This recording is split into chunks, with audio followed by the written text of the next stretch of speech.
What's up, guys? It's Kictor. I'm back with my beautiful girlfriend Stitch to talk about Peerless, Volume 2. Well, I really enjoyed this volume because Cui Buchu and Feng Xiao spend a lot of time together and they always match each other's energy. Oh. Whether it's causing chaos, antagonizing each other, or working together.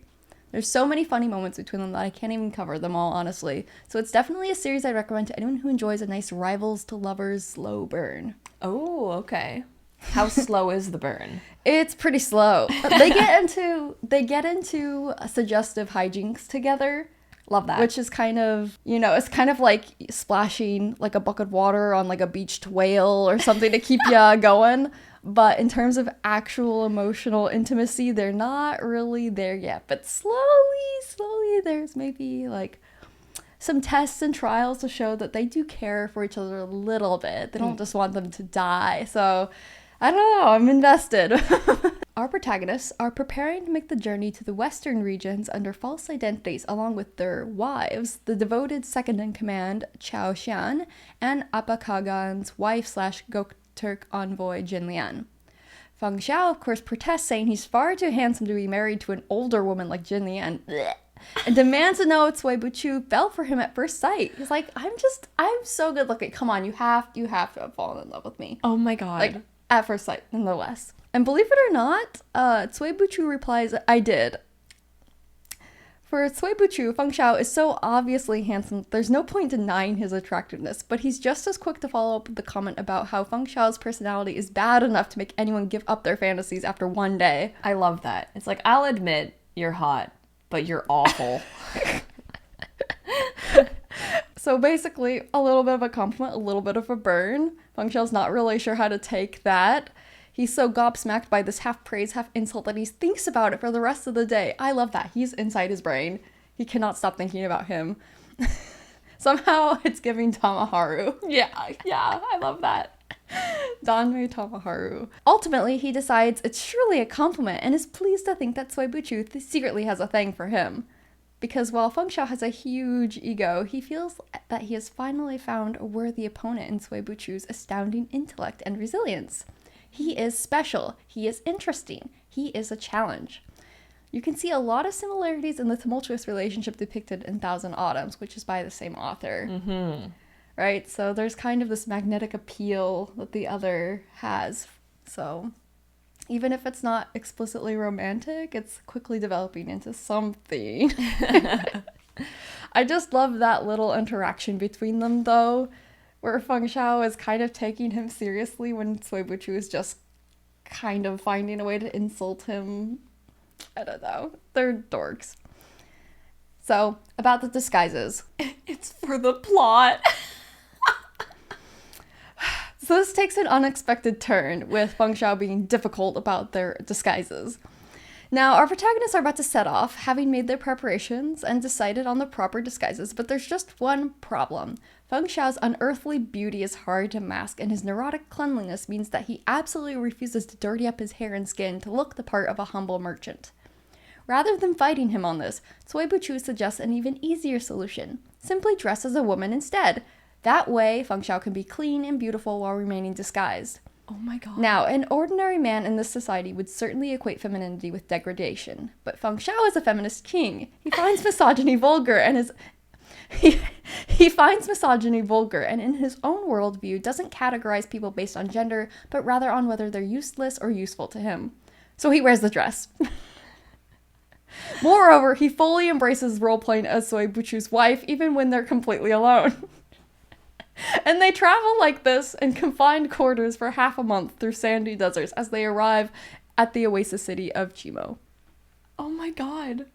He worked it out in his brain, and he's like, you know what? Being a woman makes the most sense right now. Actually, being a woman is better. Honestly. That's You don't so have to be a funny. gross, dirty man.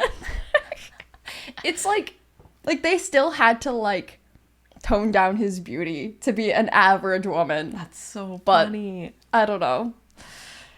That shocked me. Because, Yanushi has, a cross-dressing moment in Thousand Autumns, but he's not into it. Mm-hmm. Feng Xiao's into it. It's giving Windmaster.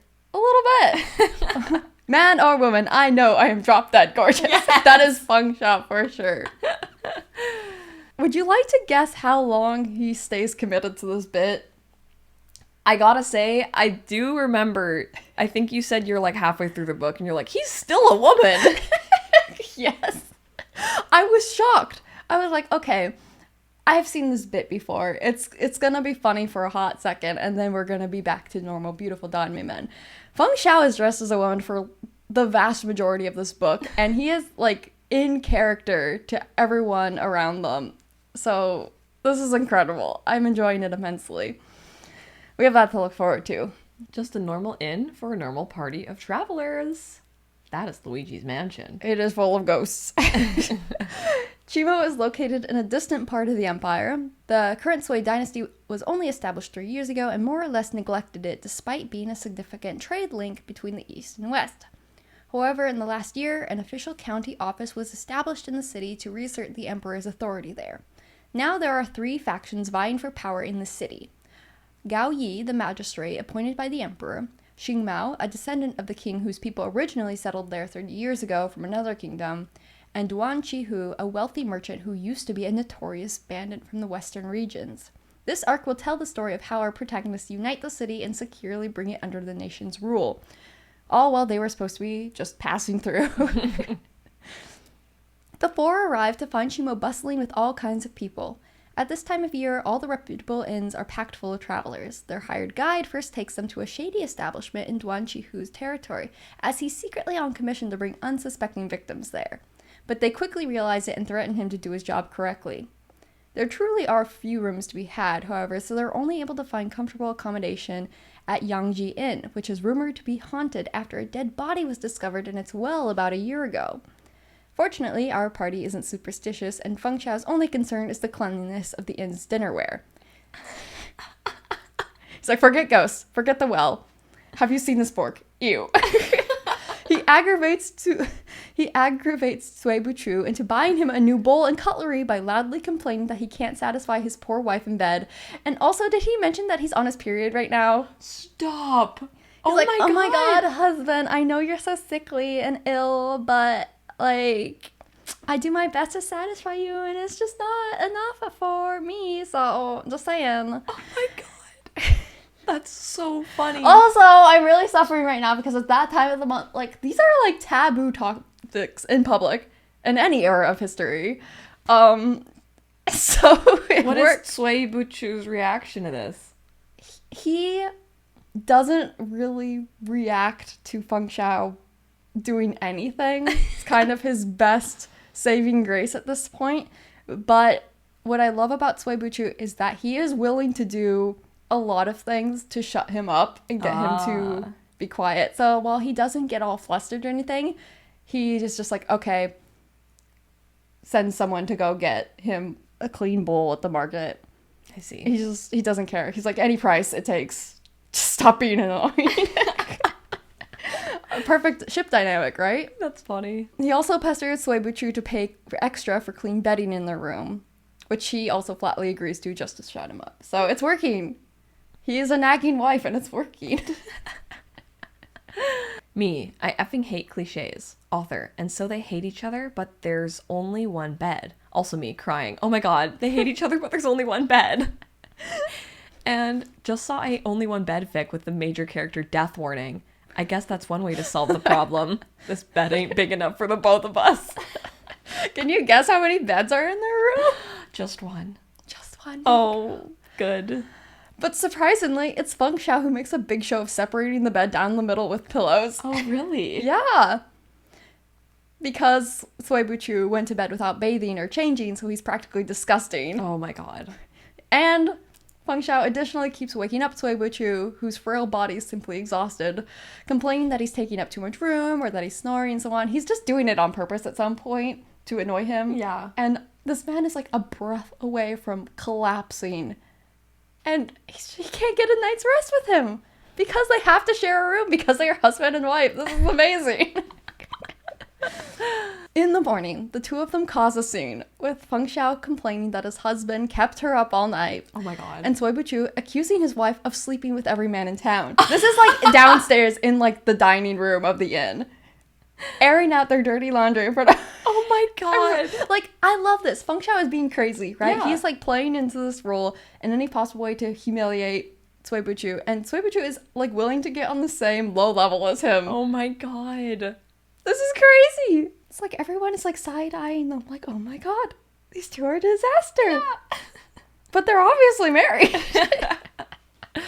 But shortly after that, authorities arrive to arrest the group and take them to Gao Yi, the magistrate, for a crime they didn't commit.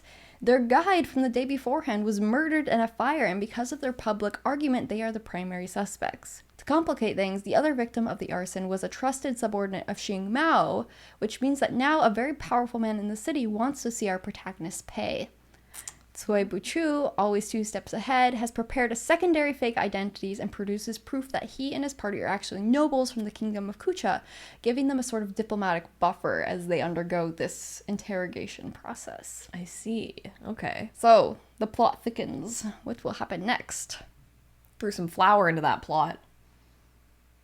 To thicken it. Yeah. Okay, yeah, okay. Feng Xiao, if it weren't for the baby. Cui Buchu. I'm sorry, what?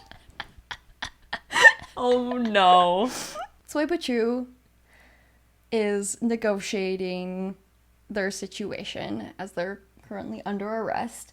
And he's like, look, clearly there has been a murder. We are not the murderers, but we can help investigate to find the truth to absolve ourselves. So let's do that. So in order to investigate the corpses, he claims that his wife, Feng Xiao, comes from a family of coroners and thus is qualified to do the examination. Feng Xiao, who would rather die himself than touch a nasty burnt corpse. Oh my. He comes up with a variety of excuses to push the examination off on her equally qualified husband, such as the classic if it weren't for the baby excuse, you know, with the yin energy around dead bodies and all. Feng Xiao's like, I can't touch a dead body, I'm pregnant. Cui Buchu is like twitching in the corner. He's pregnant and also on his period, Yeah. and also sleeping with every man in town. Literally.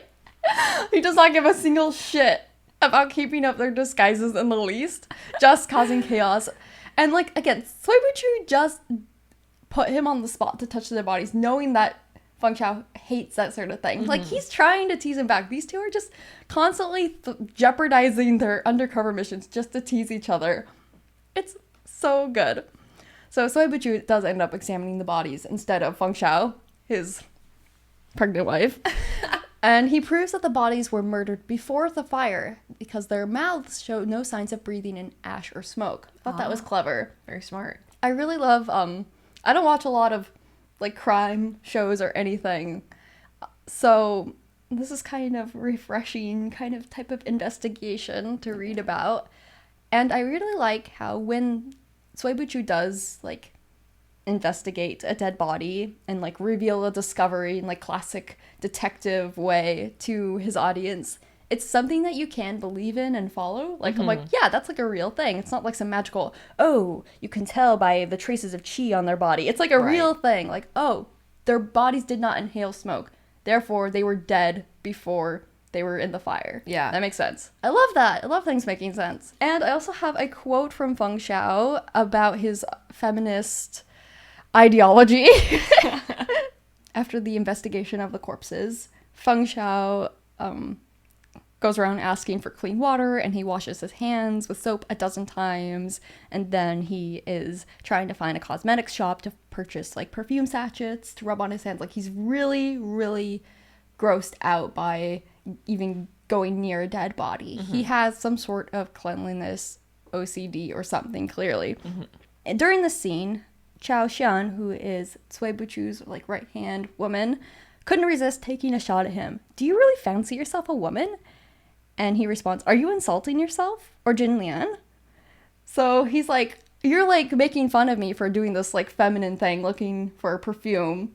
But he's also like, isn't that just kind of a burn at yourself? Like, he's not about to play into that. Yeah. He thinks that sort of thing is just silly. It doesn't really make sense to him. Interesting. And Chao Xian rolled her eyes, and Jin Lian joked, I might be a woman, but I'm nowhere near as fussy as you.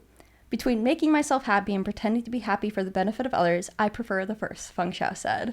Wow. Yeah. So I really thought it was, it's fun to see him go around teasing Cui Buchu and acting ridiculous this whole time, but truly he does not find this cross-dressing for the plot, humiliating or weird in Or the slightest. demeaning. Yeah. Like, he doesn't find it demeaning to be a woman at all. Exactly. And I think that that's really neat. Wow. Of course, his representation of women with his weird gallivanting sexual escapades and periods and pregnancies probably not doing a lot. But I do think it's neat. He's like, if taking care of myself makes me a woman, then yeah, I'm a woman. And you guys are disgusting. Yeah. He's great. I love that for him. A trope so specific that I had to look it up on TV Tropes for the official terminology. Fake out, make out. I love this trope. I've written fan fiction for this trope multiple times. It's incredible. Two characters who either appear to be attracted to each other but in denial or just hate each other's guts find themselves cornered during an emergency. They're about to be caught sneaking into the big bad's fortress, looking at confidential files, or fleeing the scene of the battle. The quickest solution? Kiss passionately. Maybe the theory is that whoever's about to find them will want to look away and give them some privacy. Maybe the logic is to do the least suspicious thing two people would be doing in a dark room or alley, or because it's difficult to recognize someone's face when it's mashed against someone else's. Yeah. Oh my god! A classic, oh no, we're in an alley together and someone's coming. What's gonna happen? I love this trope too. So good. So, we've encountered some incredible tropes thus far already, including the single bed and the baby. What could possibly come next? As Sui Buchu and Feng Xiao walk through the narrow alley together on the way back from this escapade, they spot a familiar face. It's Yushu, the monk martial artist and advisor of the prince. If you remember him from the previous volume, he's the only bald guy around here. Fearing he will see through their disguises, Feng Xiao yanks Sui Buchu onto him and calls out some dirty talk as if they're busy making out in the alley. Sui Buchu, unfortunately, is just as quick to catch on and pretends to kiss him, letting his hands wander down his back. There's only one problem, and that's that he's recently handled corpses. Oh my god. Despite washing his hands, Feng Xiao is extremely revolted by Sui Buchu's touch and regrets his ruse, however effective it may have been.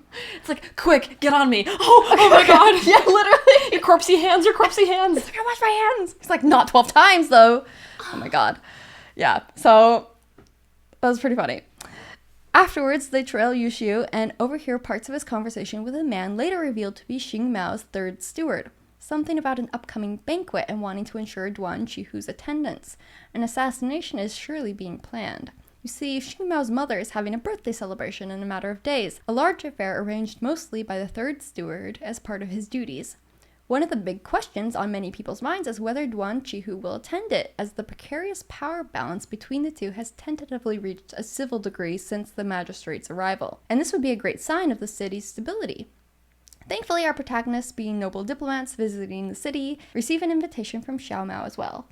So everybody's going to the banquet. Okay. The curse of the Danmei banquet strikes again. Oh my god, not again. Do not go to, if you ever get transmigrated into a Danmei story, don't go to the banquet. Don't go to the banquet ever. Nothing good ever happens at a banquet. So the two of them attend the party as husband and wife, and they see that Duan Qihu does indeed arrive, seated next to the guests of honor. They, however, do not have the greatest seats at the banquet, so they incite some chaos to get closer. Sui Buchu throws a fruit platter to the ground and accuses a young man at their table of making a move on his wife, demanding a seat worthy of his status as the Kucha King's nephew. To smooth things over, Xing Mao and Duan Qihu courteously invite them over to the table of honor. Like, imagine that for a second. He's like, I've got a plan. Feng Xiao, okay. How dare you make eyes at my wife? Throwing shit, flipping tables. Can we sit with you guys? Oh my god. Like, Feng Xiao is frequently doing shameless things, but it's important to remember that Sui Buchu is equally shameless. He just has less energy. Sui Buchu isn't done causing a shameless scene, however. When servants pour the wine at the table, he makes a huge stink about Duan Qihu's wine being different from his own, and essentially steals it before he can take a drink. Then he demands that the maid who poured the wine should drink it instead. Instead of drinking the poisoned wine, the maid leaps at Duan Qihu to kill him in the old-fashioned way. So he kind of caught on that this was how Duan Qihu was going to be assassinated, intervenes, causes a normal sort of scene, and then reveals that the maid did have intentions of poisoning. That's so funny. Oh my god. Yeah. He's not afraid to do it for the bit. Yeah, He has absolutely no ego. He will be an insane person. Like, I want you to know, I was getting secondhand embarrassment through Feng the Xiao's banquet. like, wow, you're crazy. Yeah, he's just like, wow, my husband. Boys will be boys. I got secondhand embarrassment so hard during the scene. I was relieved as soon as the maid jumped in to like kill Duan Qi. I was like, okay, now the banquet is over. Yeah. Now it's just a murder party, which is a lot easier to be shameless at. Mm-hmm. In the ensuing chaos, the maid dies, and Feng Xiao prevents a full-fledged fight between Xing Mao's attendants and Duan Qihu. Neither of them stand to benefit from such a sloppy assassination. Both of them would surely die in the ensuing cycle of revenge between their families, and a third party would stand to benefit. Like, in the sort of standoff, they kind of recognize that although the most likely candidate to assassinate Duan Qihu would be Xing Mao, it probably isn't him, but now everyone's just very suspicious of each other. The one who had the answers, though, the third steward, is discovered dead at the party. Strangely enough, although he appears to have hung himself, the rope marks indicate that he was strangled by someone else instead. Ooh. Yes. The only guest missing from the party is Yan Shui Xing, a disciple of Linchuan Academy. Who knows where he went or if he's the one responsible. We will hear more about him later. I know what you are. Say it out loud. Say it. Daddy! The return of Daddy. Oh no. Maybe Daddy can be our always. Okay. Sui Buchu may have just been passing through on his way to represent the Empire to a new potential ally, Abba Kangan, but he can't resist the audacious challenge of seizing power in Shimo and returning it to the Empire. He even proposes a partnership with Feng Xiao, who asks what's in it for him. Sui Buchu simply replies, Daddy. You see, Feng Xiao has been a little bit obsessed with this word ever since Sui Buchu made him say it to him. So, Sui Buchu returns the favor in this instance. Apparently that's enough for him to risk all of his resources and possibly his life. Oh my god. Right? Of course, the real reward is the massive achievement and merit of returning this piece of territory to the Emperor, something only a great general could hope to do under normal circumstances. And speaking of generals, Feng Xiao technically holds a military tally bestowed by the Emperor. He has the authority to mobilize troops from nearby Liuguang City, which Sui Buchu wants for his little scheme. The extent of his confidence and ambition is enough to even put off Feng Xiao, who thinks he's a little crazy, even though he fully believes that he's capable of it. He's like, we were just traveling through. We were just staying at an inn here. What are you doing? We have another mission. This is a side quest. But he's also like, he's kind of hot when he's being crazy. So I don't know. Oh my gosh. I guess we'll support it.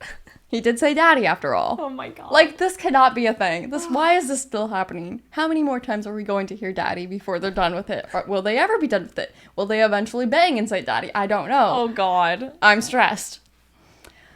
Anyways, so how will they do it? First, they take advantage of the notoriously haunted inn. To be fair, Feng Xiao does hear a spooky disembodied wailing in the night, but more importantly, Sui Buchu knows that the magistrate, Gao Yi, is extremely superstitious and always on the lookout for bad omens. He tasks Feng Xiao with making the magistrate see a ghost at night, an easy feat due to his high cultivation, and follows up with a visit to him the next morning. Sui Buchu reveals most of his true identity and tells the magistrate about the ghost in their inn and how he himself divined the coming of the 1,000 weeping ghosts. Because of some unresolved justice in the past, resentful energy is compounding into a terrible curse that will affect the whole city. And of course, Duan Qihu is the cause of this negative energy, so the investigation must start with him. Essentially, he scares the cowardly magistrate into throwing up his hands and allowing Sui Buchu to launch his plan to take the city back from both of its competing powers. So that's the plan. More importantly, Feng Xiao has canonically seen Sui Buchu's pee-pee while he was unconscious and claims that his own is bigger, which I do not doubt. Did he bring it up? He did bring it up, just at a random time. He's like, by the way, back when you were under the incense of helplessness, you know, you had to be changed. Your clothes had to be changed. I don't know. Because you were helpless for several days. And I saw your pee-pee. And mine's way bigger. So, just thought you should know that. That's so funny. What the hell? Sui Buchu is horrified that he has seen him naked. And did not like that. But I'm just like, Feng Xiao, that was at the time. Yeah. What What's Oh happening? my god. By the way. By the way, my dick's bigger than yours. As he's currently dressed as a woman and acting as his wife. Like, he's still, like, Sui Buchu reveals his identity mostly to the magistrate, but Feng Xiao is still just his wife. Oh my god. He's still wearing women's clothing. Like, even when he's, like, in certain scenes, he is, like, kicking ass as, like, a cultivator. Everyone's like, holy shit, this is a strong female cultivator. Holy shit, we didn't even know this was possible. Women don't even have rights. How can they be so strong martially? Oh my god. This is crazy. Xing Mao, Yan Shuixing, and Bing Shan, Cui Buchu, and Feng Xiao showing up to kick Duan Qihu's ass. Okay. From here on out, things get complicated with many characters. I don't necessarily include every single scene, every interaction, or even all of the characters present, but we will get the gist of it. And it gets crazy real fast. Duan Qihu and Xing Mao are both paranoid after the banquet incident and are planning to make the first move to take out the other. However, Duan Qihu is met with an even more formidable enemy first. The missing martial artist Yan Shuixing appears on a long-awaited mission of vengeance. It was he who killed the pawnbroker. So in the fire, the first guy who died was a pawnbroker connected to Xing Mao. Mm-hmm. The guide, which led our protagonist into the city, and Xing Mao's steward. It was he who killed these three men first, and now he stands before Duan Qihu with the intention of killing his family before his eyes, before giving him a slow and painful death as well. But why?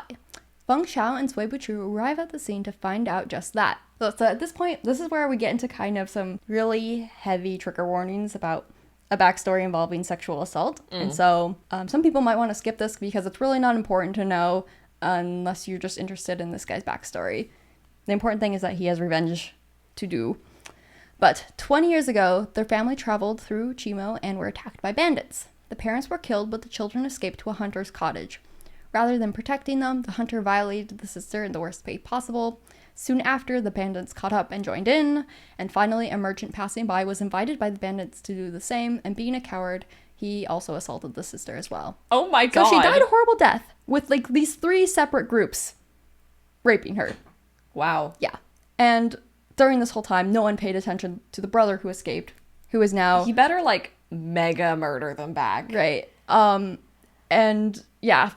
And honestly, like, Cui Buchu here in the story is like, oh yeah, no, go ahead. Yeah. Fucking murder him. Yeah, That's fine. good. Our protagonists are not about that. So Yan Shuixing joined a cultivation sect, trained for years, and just recently defected for the demonic Hehuan sect in order to finally get revenge for his sister. Accompanying him is the Hehuan sect-owned Bing Shan, a beautiful woman who seems to fancy Cui Buchu. She appeared in the previous volume as well. And after hearing all that, Cui Buchu is like, yeah, he definitely deserves to die. But then Duan Qihu is like, wait, I'm actually part of the secret organization, the 13 floors of Yuan Hai. I'm number 12. And they're like, wait, the floors are people? And he's like, yeah, the floors are people. And Cui Buchu is like, okay, fine, I'm curious, I'll bite. While Feng Xiao is busy fighting off revenge McVengeance over there, Duan Qihu hands over the names of 11 and 13. Okay. One is a monk named Yu Heng, and the other is a peerlessly beautiful woman named Feng Xiao. Kind of interesting that she has almost the same name as Feng Xiao and is also peerlessly beautiful. Mm-hmm. So I was like, are they connected somehow? I don't know.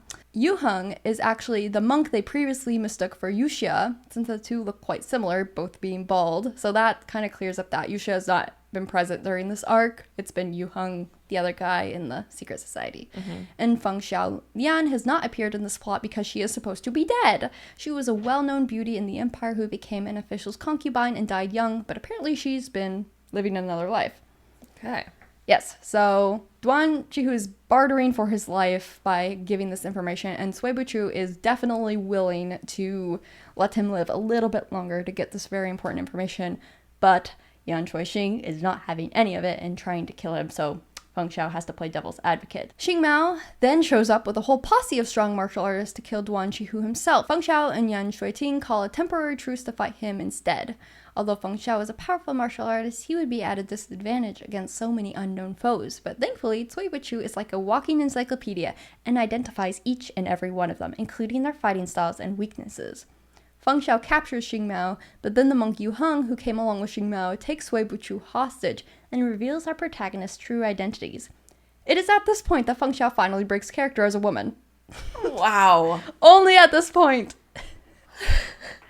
However, he acts indifferent as to whether his rival Cui Buchu is killed before his eyes, and even cruelly stabs his own hostage, Shing Mao, in each shoulder as if to flaunt just how useless of a hostage Cui Buchu is. Oh.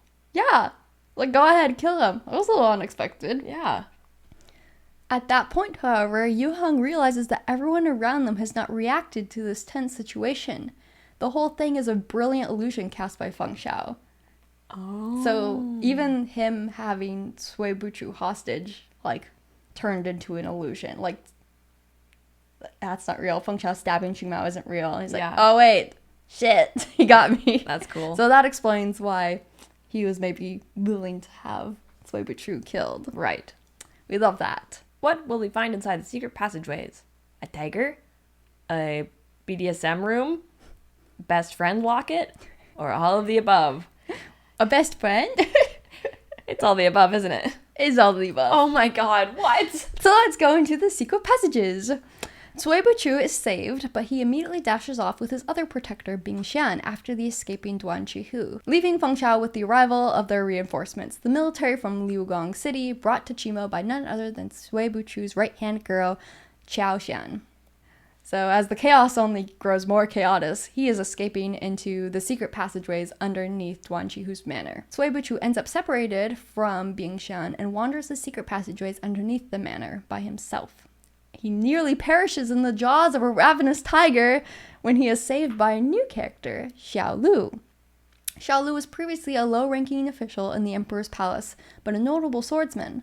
Why a handsome, talented man like him unable to find a promotion? Because his right hand looks a little weird. Oh. Yeah. So Xiao Lu's right hand is all shriveled up, and unfortunately, in ancient Chinese court, does discriminate against physical disability, so that's a bummer for him. Wow. So just because of that, even though he's otherwise super duper handsome and talented and smart, he doesn't get promoted. And so he retired and left to go here. Okay. Why is he in the underground passageways? Well, we're about to find out. But however, Cui Buchu is okay. But anyways, so we found the tiger. We also found a new best friend because Cui Buchu is able to relate to him, although his chronic illness is more invisible. And he shares that when he was young, doctors didn't expect him to survive childhood. The two of them are both men who reject their fates and create their own destiny. That was a really sweet moment. I love that for him. Yeah. I love him meeting handsome men other than Feng Xiao. I'm pretty sure Feng Xiao will be a little bit jealous when he discovers that he has exited the secret passageways with a handsome best friend. What the hell? So, why is there a tiger in the labyrinth of underground rooms? Because it is guarding a sex dungeon. Oh. So, this also is a very brief trigger warning, but it's not as bad. But our unlikely duo find a way out of the tiger chamber only to walk into an expansive, luxurious room filled with drugged and chained up women wearing very little clothing. What the fuck? What the fuck? Yeah. So this was rough, but with what we already know about Duan Qihu's monstrous past, it makes sense that he'd have a little secret like this. Xiao Lu's mission was to save Mei, the daughter of a family friend who had gone missing last year. He's been searching for her ever since. So they find her. She's okay, more or less, and they free the chains on the other woman, but as they're still under the influence of drugs, they have to leave them there for the time being to escape with the unconscious Mei. They're fine. They get rescued later, but to get out of their current situation, they find a secret mechanism and they climb up a short staircase, which only takes them half an hour. I was like, short staircase. Half an hour of climbing stairs? I would fucking die. Why would you? There's no fucking way he is climbing stairs for half an hour and not passing out. That's rough. How is that a short staircase? How long does it take to climb stairs for half an hour? How deep are they underground? I'm so confused. It's a long staircase. It's a long staircase. I would argue that it's a long staircase. Okay. Anyways. But after all of Cui Buchu's effort, he is too late, because Yan Shuixing has chopped off Duan Qihu's limbs one by one before stabbing him in the chest and escaping. Oh. So, no more information from him, but after what we saw in his little underground dungeon, I think that is justified. Human stick, human stick, human stick. But Feng Xiao is also there. So when Feng Xiao finally reunites with his husband, he is peeved that he's out there befriending a handsome man in his absence. So he immediately challenges Xiao Lu to a sparring match. But being a generally good guy, Xiao Lu demurs and instead takes home poor Mei with some parting farewells to Cui Buchu. Cui Buchu then turns around and demands Feng Xiao's coat because he's cold, and politely informs him that he's going to faint. Oh my god. Excuse me. I'm going to faint now. Feng Xiao moves to catch him before seeing the bloodstains on his clothes and yanks his hands back. No. Cui Buchu falls flat on his face. It's like Yuri jumping into Victor's arms, Yes! but he has the nosebleed, so Victor's like, ugh. Literally. So, when Bingshan arrives out of the secret passages and expresses concern for a fainted damsel, Feng Xiao immediately doesn't hesitate to carry Cui Buchu on his own back. So, like, as soon as, like, a love interest comes to threaten his position, he's like, never mind, he's mine. Oh my God. I am taking care of him. I don't care how bloody I don't care how bloody he is, actually. Of course I don't. Yes, so all's well that ends well there.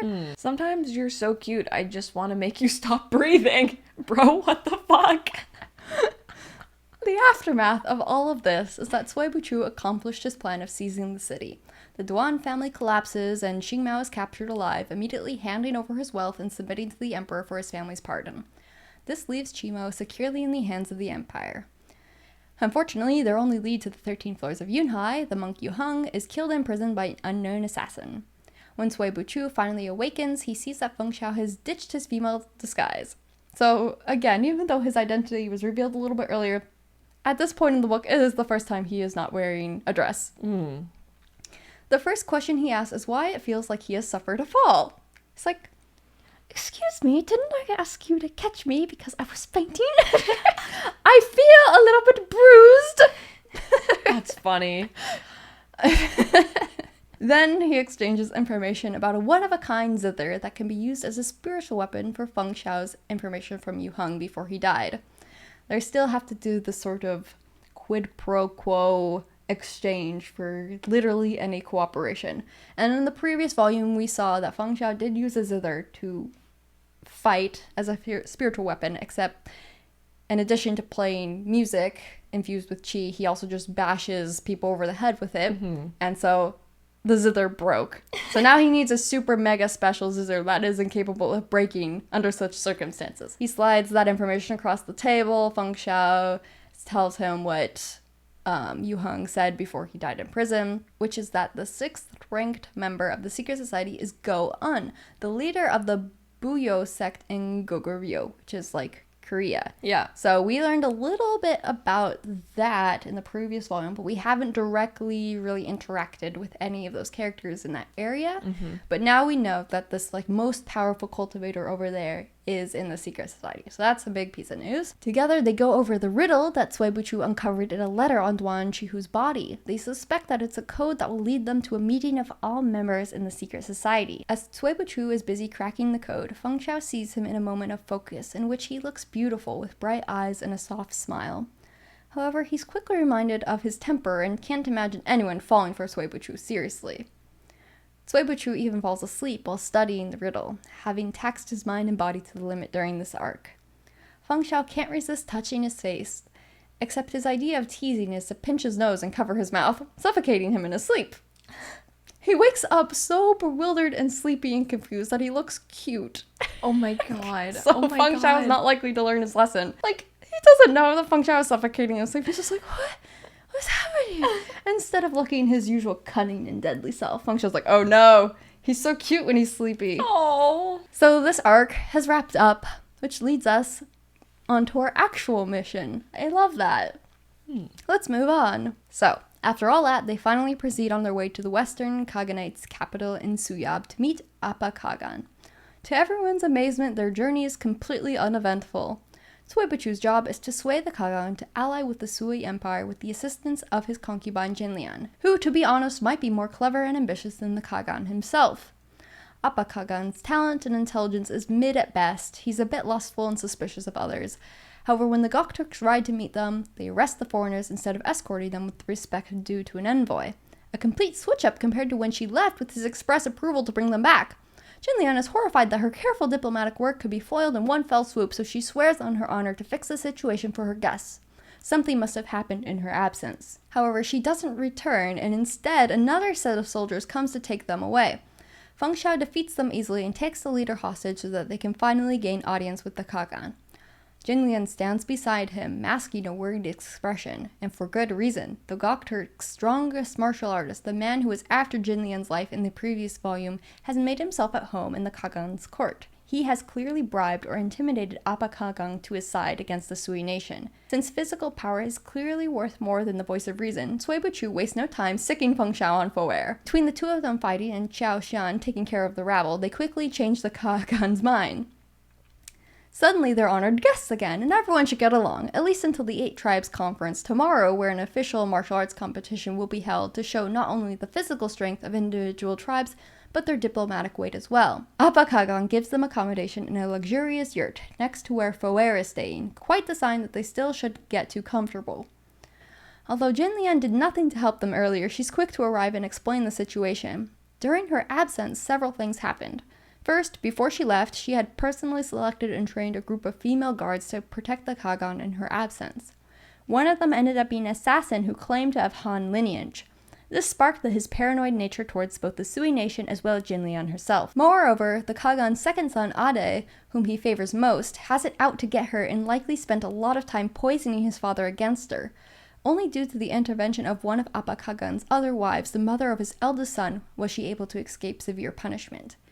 Cui Buchu wishes to ally with the mother and the elder son, but Jinlian says they are very apolitical and are unlikely to cooperate. Okay. Yeah, so it's a very, very complicated interpersonal political situation here. Mm-hmm. They go in with Jinlian expecting the Kagan to be receptive to their diplomatic offer of allying with their nation, and he's just switched up in her absence due to these factors. Mm-hmm. So she is trying her best to make sure things go off accordingly. She's still very much on their side, but her power has been stripped from her. Right. Okay, so now they need allies to pull this off. I just want to say I'm part of the LGBTQ community, and this is my best friend, Valentina. She's an ally. Talk, Valentina. Ally.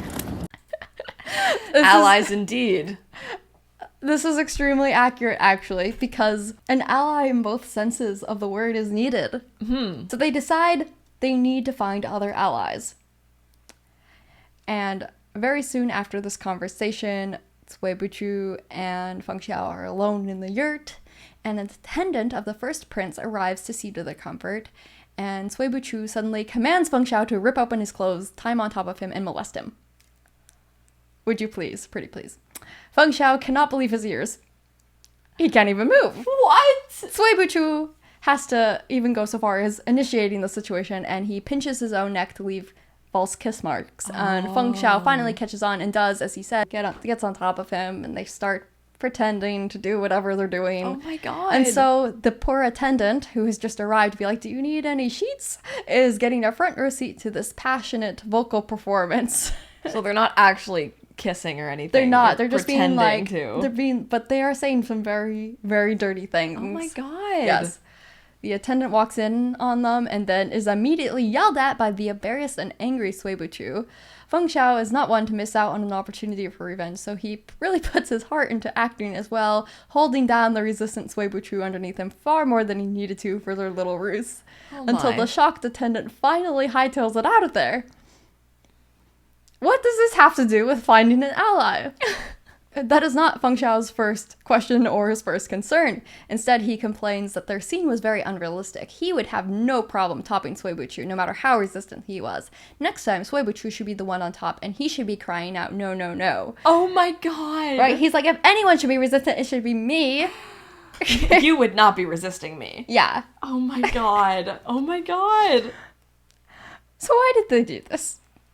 Well, Cui Buchu was able to use his incredible observation skills, to detect that the first prince is himself a cut sleeve. Oh. Yes, because when they first walked into the Kagan's tent for that initial audience that went so poorly, he seemed very enamored with Feng Xiao from across the room. And he also seemed to have a little thing with his attendant, so right. He's just like, that is a gay man. We, as fellow gay men, could have ourselves a diplomatic ally. Oh my god. It's like, what better way to befriend the first prince, who is very apolitical, than to be on the same team? So now this little rumor that they're gay will make its way back to the first prince. Ally! Oh my god. This is not insane. This is what I said about them getting into suggestive hijinks. He's like, it's the only logical way to do this. Is he wrong? Oh my You mean to God. tell me that this isn't going to work? So anyway, I started blasting. Things change really quickly in the world of Peerless. What? So, anyways, to follow up with the ally thing, their other option for a potential ally is the tribe's shaman, but he's supposedly gone into seclusion. So when Feng Xiao goes to check on this, he walks right into an illusionary array. It appears to be a foggy abyss full of thousands of skeletal hands reaching out for Feng Xiao, and him, with his immense cultivation powers, is able to incinerate them instantly. But he is unfortunately attacked from behind, and then the scene cuts. We do not see what happens to him. Oh. We will later. But meanwhile, Cui Buchu is attending a lively banquet, and he lets the first prince strike up conversation with him, and their chat is just rife with implications about Cui Buchu and Feng Xiao's contentious relationship. He's like, yeah, it's a complicated situationship, really. Oh my God. It's like, yeah, we fuck, but, you know, things are crazy. Yeah. So he's just like, I'm so sorry for you. Oh. I know, it's really tough. Yeah. It's really tough in the closet. And so that's happening. But when a messenger bursts into the banquet saying that the shaman has been murdered, chaos breaks loose. Prince Ade accuses Cui Buchu's party immediately. The Kagan is entirely absent as he is currently banging his new concubine, further emphasizing how Jinlian has been replaced. But the Kagan's first wife intervenes on their behalf. So, temporarily stalls out an immediate execution. But nevertheless, Ade launches a hunt to find the missing and suspected murderer Feng Xiao. Imagine his surprise when Feng Xiao is indeed found in Prince Ade's bed. He is unconscious, tied up, and covered in blood next to the prince's favorite concubine. Cui Buchu makes a huge scene of how Prince Ade is a huge pervert for drugging and taking advantage of his coworker like this. Oh my god. What's incredible about this scene is that this was not planned, nor was it coordinated between them. When Feng Xiao was trapped, he was attacked by an unknown martial artist equal in skill, which is saying something, and he managed to escape, but with wounds, and came up with this way to deflect from his real activities and cover up his injuries. But he did not kill the shaman, and the shaman may not have been the one who attacked him to begin with, so that's a whole mystery still. But when Cui Buchu arrives on the scene, like, there's been no communication with them. This is just as much a surprise to him, but he still picks up what Feng Xiao is laying down. Right. And manages to help him out in the situation. That's cool. I know, I love that. I love a little coordinated scheme. Yeah. Now with Feng Xiao sporting a very real wound on his back and internal injuries as well, their plan for him to dominate the spotlight at the 8 Tribes Conference has added risk. Cui Buchu knows that both Prince Ade and Foer will be out to kill him, so he hesitates to proceed with the plan. But his silence and clear, beautiful gaze prompt Feng Xiao to volunteer nonetheless, to which Cui Buchu happily agrees without argument. Seems like Feng Xiao has been had. So he's like, oh no, you mustn't with your injuries. I won't tell you to do it. Bats his eyelashes at Feng Xiao. Feng Xiao is like, of his own volition, no, I can be brave and strong. Don't worry, baby girl. Oh He's my like, God. thank you. I don't care whether you live or die. Like, this is just crazy. Yeah, so that whole thing happens. Any questions about that? No. Okay, good. So we move on to the tournament. Cui Buchu. Feng Xiao shooting the apple on his head. Amazingly enough, this is a very real part of, like, German folklore, but it's also a thing in ancient China, I guess. So sure enough, the prince and Foer try to take out the both of them at the first opportunity, twisting the rules of the archery contest to instead require Feng Xiao to shoot an arrow through an apple held in Cui Buchu's hand. If they lose, their diplomatic mission will never be taken seriously. If Cui Buchu dies, good riddance, and if Feng Xiao aggravates his wound, then he is likelier to lose in the next round of the competition. Cui Buchu does not die, of course, as Feng Xiao succeeds, but Foer notices that he seems to be favoring his right shoulder. Foer grows more and more confident that Feng Xiao is vulnerable both physically and mentally, finally challenging him to a sparring match himself. Feng Xiao spends the match dodging and evading his attacks, luring Fouer into exerting his full power to go on the offensive. Then, when he blocks off Feng Xiao's exits and moves in for the killing blow, Feng Xiao turns the tables on him and stabs him with a hidden sword. Prince Ade is horrified and freaks out in a panic, but Appa Kagan applauds the good fight and congratulates Feng Xiao, acknowledging his strength and accordingly that of the Sui nation. In one fell swoop, the prince's position is knocked down and Jinlian's status is restored, and their diplomatic mission can go as planned. Wow. Now, Feng Xiao intentionally pretended that his right shoulder was weak. I was gonna say, was he like putting on a limp or like, yeah. Absolutely. Oh my he was. gosh. Wow. And I tried to figure out if his right shoulder was even like the spot on his back that was injured or if it was like his left shoulder, but it doesn't really say. He's been bandaged up and whatnot, so he is actually wounded, but whether or not that's actually going to affect him or whether or not even being injured would be enough for Fouer to win is another matter. Yeah. So they tricked him. They tricked him into acting out and getting killed, and They got him. They got him. Then they completely turned the diplomatic situation in their favor through this show of strength. Look how intimate. Oh my goodness. Oh, he's got his fan up to his little cheek there. Love that. Put a little coat on him. Oh, and that's a hand around his waist. Sure is. Good for him. Oh my goodness. Oh. Of course, in the private aftermath of the competition, we see that Feng Xiao's victory did not come without cost to him. He had to seal his injured meridians to defeat Fouer, causing some harmful side effects afterwards and delaying his recovery. He complains at Sui Buchu as if to demand praise or compensation for his effort, but Sui Buchu is unmoved. As Feng Xiao draws closer to him, he's distracted by Sui Buchu's earlobe and can't help but pinch and rub it. Oh my god. Sui Buchu is like, ew, and is like, are you pent up? Do you need to relieve this excess energy with a woman or something? But Feng Xiao plays dumb afterwards. He's like, I don't know what you're talking about. You're being horny and weird. Can you please go jerk off or something? And he's like, you're actually being weird for thinking that was weird. Yeah. That was completely normal and non-sexual thing to do. Yeah, this was really normal. I do that to you. So what I love to see is Feng Xiao getting a little, like, he's kind of catching feelings a little bit. Mm-hmm. He doesn't really know it himself, maybe, or he's not willing to admit it. He's having these urges, though. He's having urges. Yeah. His body cannot lie. He does find Sui Buchu cute and must release that energy upon him. Sometimes you gotta choke him. Sometimes you gotta rub his ear. Who knows what's next? Maybe a hug. Maybe an arm around the waist, maybe something normal. Maybe taking care of him instead of actively harassing him. Who knows?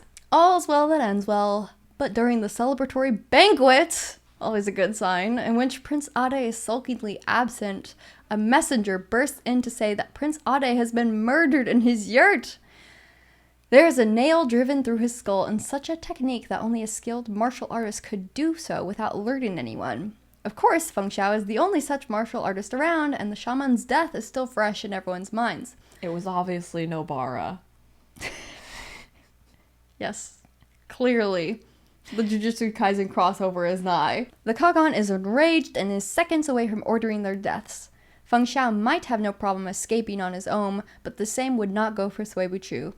The two of them are caught off guard and have no time to communicate, no way to know what the other is thinking. We've reached the point where their tentative alliance may finally be at a breaking point. No longer is there mutual gain left to be had, so why would one not betray the other? On this perilous note, the second volume ends. Oh. Right? I know, what's gonna happen? Is Feng Xiao gonna screw him over? Is Sui Buchu going to... I love that, though. There's no reason for us to be working together anymore, so... Yes. They're gonna come up with a reason, I'm sure. It's gonna be like, oh, well... Right? It's like, you're asking me to help you. No, I'm not asking for your help. It's like, why would I do this? There's nothing in it for me. Whoa, just gonna ask. So do you think Feng Xiao is going to take the initiative to help him, or do you think Sui Buchu is going to figure out a way to save himself? I think Feng Xiao has, like, got a little crush now, and he's gonna help him. Yeah. The next volume is sure to be super suspenseful as our protagonists race against time to clear their names, and by the looks of the cover, they may grow even closer together with that hand around the waist. So, very exciting stuff to come. Oh my gosh. Well, if you would like to pre-order volume 3 or order this volume or any volumes of Peerless, I'll have the links down below. Thank you so much for another amazing PowerPoint. I love learning about this series because it's not one that I feel a lot of people are talking about online. Like, I don't know any really memes from or anything, so everything I'm learning is from you and this PowerPoint. So it's very, very, very funny. The tone is overall very funny, even Yeah. though the plot can be very complicated. I do think this is a good one for more lighthearted interactions. It's definitely a lot less heavy than Thousand Autumns if you liked the historical and political aspects of it, but maybe want something a little bit less tumultuous than whatever the fuck Yanushi and Chuncha have going on. If you guys would like to hang out with Stitch and I live every Friday at 7 p.m. PST, we do Danmei hangouts on my members only live stream. Any form of my membership can join, and we hang out, we play Danmei quizzes, we do game nights, we play Pictionary. It's all just talking about Danmei. It's so much fun, and it helps support our channel because this is what we do full time. So thank you guys so much for watching, and we will see you next time. Bye!